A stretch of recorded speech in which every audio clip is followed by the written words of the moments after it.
नमस्कार प्रेक्षकांनो, आजच्या एपिसोडमध्ये आपण बघूया.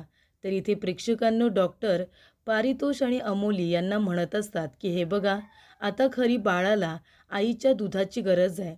म्हणून बाळ इतकं रडतंय आणि ते कमजोर झालेलं आहे. हे बघा पारितोष, अमोली, मी तुम्हाला आधीच सांगितलं होतं की जर इथे शिशु आहाराचा बाळावरती काही परिणाम झाला नाही तर तुम्ही त्याच्यासाठी एक अशी आई शोधा जी बाळाला दूध देऊ शकते. त्यामुळेच इथे बाळाच्या प्रकृतीमध्ये सुधारणा होऊ शकते. तेव्हा तुम्हाला तुमच्या बाळाला दूध पाजणारी आई जर भेटली तर तुम्ही बघा. तेव्हा इथे प्रेक्षकांनो भूमी आता एकाही मिनिटाचा विचार न करता म्हणते की मी आहे ना, मी देईन ना बाळाला दूध. तेव्हा इथे प्रेक्षकांनो अमोली घाबरायला लागते. आता इथे अमोली दुसऱ्या कुठल्या बाईकडे आपलं बाळ द्यायला तयार आहे, पण भूमीकडे नाही. ती लगेचच घाबरते आणि म्हणते, नाही पारितोष, नाही नाही, मी भूमीकडे माझं बाळ देणार नाही. मी दुसरं कुठल्याही बाईकडे माझं बाळ द्यायला तयार आहे, पण भूमीकडे नाही. ती माझं बाळ माझ्याकडून हिरावून घेईल. तेव्हा भूमी म्हणते, अमोली, तू माझ्याबद्दल असा विचार का करतेस? मी तुझ्या बाळाचे लाड करते, त्याला जीव लावते. याचा अर्थ मी तुझ्या बाळाला तुझ्याकडून हिरावून घेणार आहे असं तुला का वाटत असतं? हे बघ, मी तुला प्रॉमिस करते, मी कधीच तुझं बाळ तुझ्याकडून हिरावून घेण्याचा प्रयत्न करणार नाही आहे. असा तू विचार करू नकोस. आणि तसंही माझ्या आणि बाळाची अवस्था सेमच आहे. बाळाला एका आईची गरज आहे आणि मला बाळाची गरज आहे. जर मी बाळाला दूध दिलं तर माझीसुद्धा गरज भागेल आणि बाळाचीसुद्धा. तू का नाही म्हणतेस? तेव्हा अमोली म्हणत असते, नाही नाही, अजिबात नाही. मी दुसरीकडे माझं बाळ देईन, पण तुझ्याकडे नको. तेव्हा भूमी म्हणते, असा विचार नको करूस. मी का तुझं बाळ माझ्याकडे घेईन? मला माहिती आहे तू त्या बाळाची आई आहेस, पारितोष वडील आहेत. अगं पण जर बाळाला इथे त्याच्या तब्येतीसाठी आणि बाळाची गरज म्हणून त्याला आईच्या दुधाची गरज आहे, तर मी सुद्धा त्याला दूध देऊ शकते ना. तेव्हा इकडे डॉक्टर म्हणत असतात की अमोली, असं का करताय तुम्ही? इथे मिसेस भूमी बाळाला दूध द्यायला तयार आहेत आणि त्याच्यामध्ये हरकत काय? त्यांनासुद्धा इथे बाळाची गरज असेलच ना. आणि त्या हेल्दी आहेत, चांगल्या कुटुंबातून आहेत, इथल्या चांगल्या घरातली सून आहेत आणि त्यांनी जर बाळाला दूध दिलं म्हणजे घाबरायचं काही कारणच नाही आहे. तेव्हा इकडे जर दुसरी कुठली तुम्ही बाई बघितलीत तर ती हेल्दी आहे की नाही, निरोगी आहे की नाही, तिचं बॅकग्राऊंड काय आहे, सगळं चेक करावं लागणार आहे. इथे तर तुम्हाला एवढी तुमची जवळची बाई भेटणार आहे.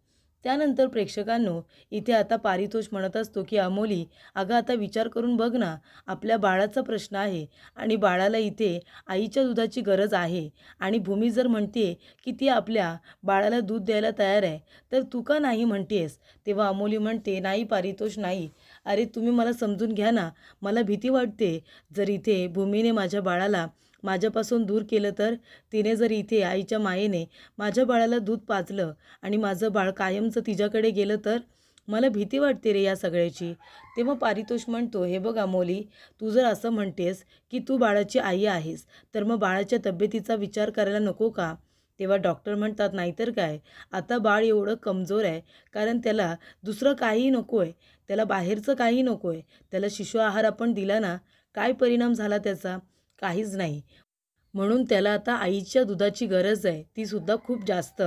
तेव्हा इथे पारितोष म्हणत असतो, अमोली, एक मिनिट, तू काय म्हणालीस? हे बाळ आपलं आहे, पण तू त्या बाळाला दूध देऊ शकत नाही आहेस. त्याला दुधाची गरज आहे.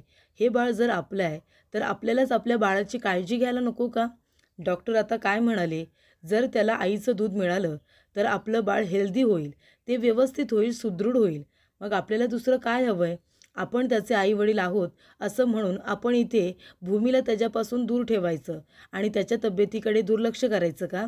हे बघ, त्याला एका चांगल्या आईची, मातेची गरज आहे.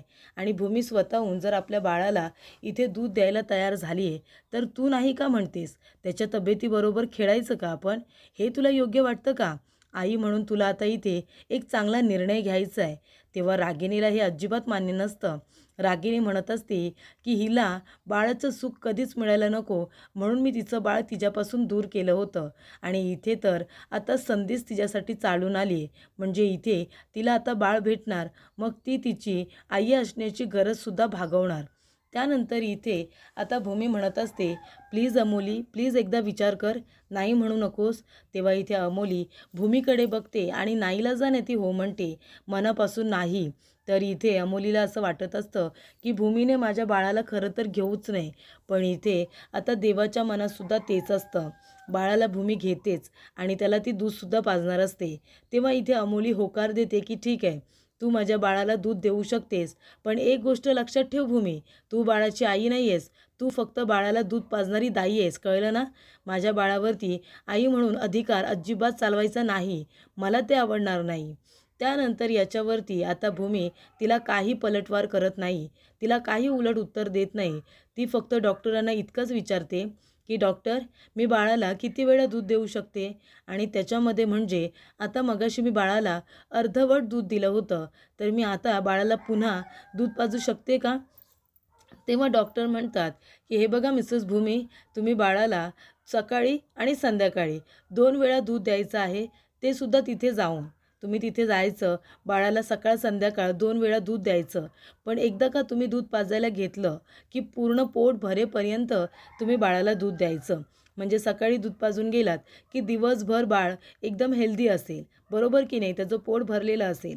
त्यानंतर संध्याकाळी यायचं, म्हणजे त्याची रात्र व्यवस्थित जाईल आणि पोटभर दूध पाजायचं. आताही तुम्ही बाळाला घ्या आणि पोटभर दूध पाजा. तेव्हा इथे भूमी बाळाला घेते. बाकीचे सगळे आपापल्या रूममध्ये जातात आणि भूमी बाळाला दूध पाजत असताना अमोलीला मात्र ते सुख बघवत नसतं. त्यानंतर प्रेक्षकांनो इथे नीलांबरी म्हणत असते की भूमी पण ना कुठलं इथे नशीब घेऊन जन्माला आली आहे ना काय माहिती. आपण तिचं बाळ तिच्यापासून दूर ठेवलं, कारण तिला आई होण्याचं सुख कधी मिळूच नाही म्हणून. पण शेवटीला इथे आता बाळाला दूध पाजून ते आई असण्याचं सुख आता उपभोगणारच आहे. तेव्हा इथे पौर्णिमा म्हणत असते की माझा अभि माझ्याबरोबर नाही आहे, म्हणून मी कसा टाहो फोडते. तर मलासुद्धा तसंच वाटलं होतं की तिचं बाळ तिच्याजवळ नाही आहे ना, तीसुद्धा इथे रडेल, रोज रोज आपल्या बाळासाठी तडफडेल, तिलासुद्धा त्रास होईल, तीसुद्धा टाहो फोडेल. पण असं काहीच झालं नाही. इथे आईतं बाळ आता संधी चालूनच आली आहे ना तिच्याकडे. आता ती सकाळ संध्याकाळ बाळाला दूध देणार आणि काय आई असण्याचं इथे आता ती अनुभव घेणार. त्यानंतर प्रेक्षकांनो इथे कुठलं नशीब घेऊन जन्माला आली आहे काय माहिती, असं म्हणाल्यानंतर रागिनी म्हणत असते, तिचं नशीब खूप चांगलं आहे ना, ती चांगली आहे म्हणून देव आहे ना चांगल्या माणसांना सगळं काही चांगलं देतोच. आता आपण वाईट आहोत, तुम्ही नीच आहात, तुमची मुलगी तुमच्यापेक्षा नीच आहे आणि तिच्यापेक्षा थोडी नीच मी आहे, तुमच्यात जास्त नीच तर मीच आहे ना. म्हणून तर देव आपल्याला असं आयत्या हातामध्ये काही देत नाही, आपल्याला सगळं कट कारस्थानाने इथे आता मिळवावं लागतं, हिसकावून घ्यायला लागतं, फसवून ओरबाडून घ्यावं लागतं. तसं चांगली माणसं असतात ना, त्यांना देव नेहमी चांगलं चांगलं देतच असतो. तसं इथे आता भूमीच्या बाबतीत झालं की नाही, ती चांगली आहे, ती कोणाचं काही वाईट करतच नाही, म्हणून तिचं हे पुण्य आहे ना, ते तिला देव असं प्रत्येक ठिकाणी उभं करत असतो. आणि म्हणून तर तिला इथे आता बाळ आयतं दिलेलं आहे की नाही, रोज सकाळ संध्याकाळ ती आता बाळाला दूध देणार. त्याचबरोबर इथे प्रेक्षकांनो आता रागिनी म्हणत असते, पण मला हे अजिबात सहन होणार नाही आहे, मलाच आता काहीतरी करायला हवं. भूमीला तिच्या आयुष्यामध्ये आता हे सुख मिळायला नको, यासाठी मी काय काय नाही केलं आणि शेवटीला ते सुख तिला मिळालंच. तेव्हा आता असं काहीतरी करायला हवं की तिच्या आयुष्यातून हे सुख लवकरच मला ओरबाडून घ्यायला हवं, असं रागिनी म्हणते.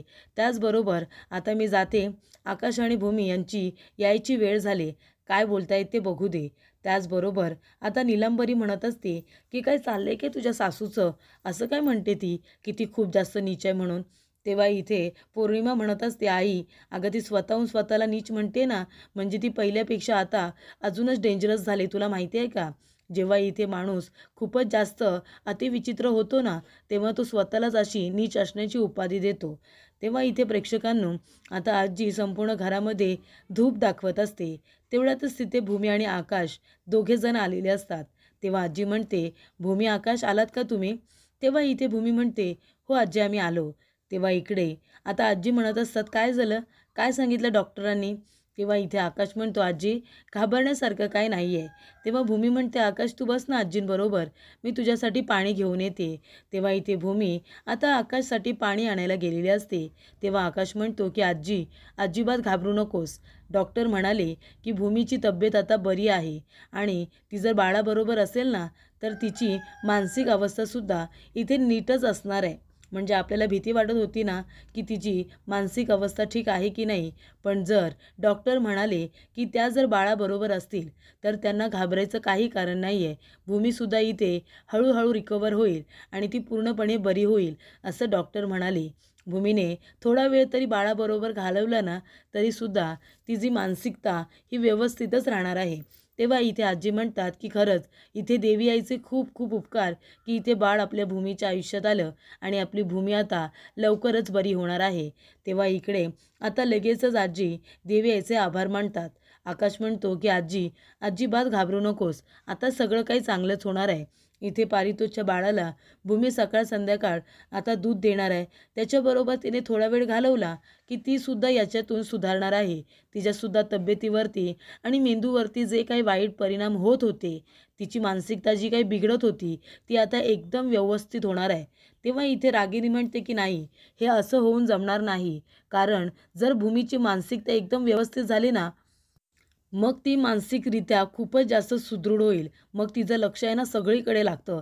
घरामध्ये लुडबुड करेल, ऑफिसमध्ये लुडबुड करेल, माझ्या बाहेरच्या कारस्थानामध्ये लुडबुड करेल, माझ्यावरती लक्ष ठेवेल. आता कसं तिचं बाळ तिच्याजवळ नव्हतं. तिची मानसिकता ठीक नव्हती.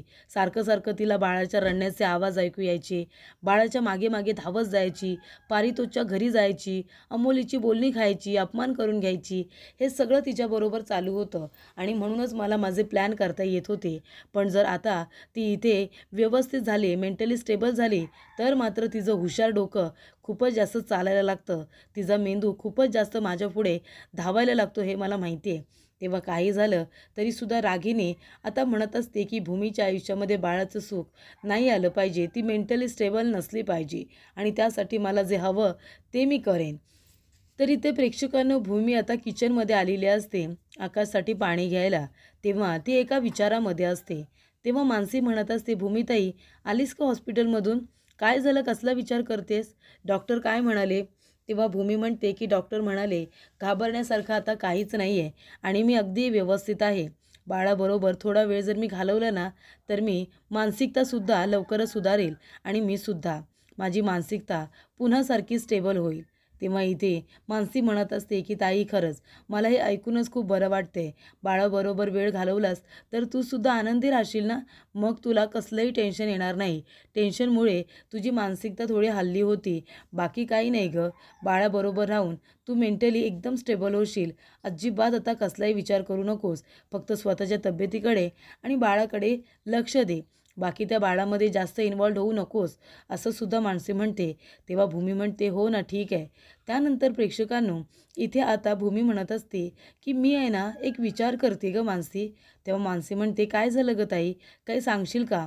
तेव्हा भूमी म्हणते बघ ना, म्हणजे मी ज्या हॉस्पिटलमध्ये होते ना तिथे माझ्या डिलिव्हरी करत असताना डॉक्टरांबरोबर 2 नर्सेस होत्या आणि नंतरला त्यातली एक नर्स बाहेर गेली आणि दुसरी नर्स माझ्याबरोबर तिथेच होती आणि ती अगदी शेवटपर्यंत होती. जेव्हा मला कळलं की माझं बाळ नाही आहे तेव्हा ती तिथेच होती. त्यानंतर इथे भूमी म्हणते की त्याच नर्सला मी आपल्या बंगल्याच्या आवारात बघितलं. बरोबर आहे, बंगल्याच्या आवारात तिला बघितलं आणि रागिनी आत्यासुद्धा त्याच वेळेला कोणाशी तरी बोलत होत्या. तेव्हा मी आकाशला तिथे पाठवलं बघण्यासाठी की तिथे हॉस्पिटलमधली नर्स आहे का ते बघ म्हणून. तेव्हा आकाश तिथे त्या नर्सला बघायला गेला तेव्हा तिथे रागिनी आत्या होत्या आणि आकाशने जेव्हा विचारलं की आत्या तू इथे काय करतेस आणि एवढ्या उन्हात कोणाशी बोलत होतीस, तेव्हा रागिनी आत्या काय म्हणाले असतील की मी त्या मुलाबरोबर गप्पा मारत होते. बाजूचा मुलगा तो तिथून जात होता, ओळखीचा आहे म्हणून त्याच्याबरोबर गप्पा मारत होत्या. त्यासुद्धा इतका वेळ, म्हणजे मला तर हे सगळं खोटंच वाटतंय. तेव्हा इथे मला असं वाटतंय की ती नर्स आणि माझं बाळ रागिनी आत्या यांचा एकमेकांशी नक्कीच काहीतरी संबंध आहे असं मला वाटतंय. मला सतत असे वाटत आहेत की हे धागेदोरे एकमेकांना जोडून बघावेत.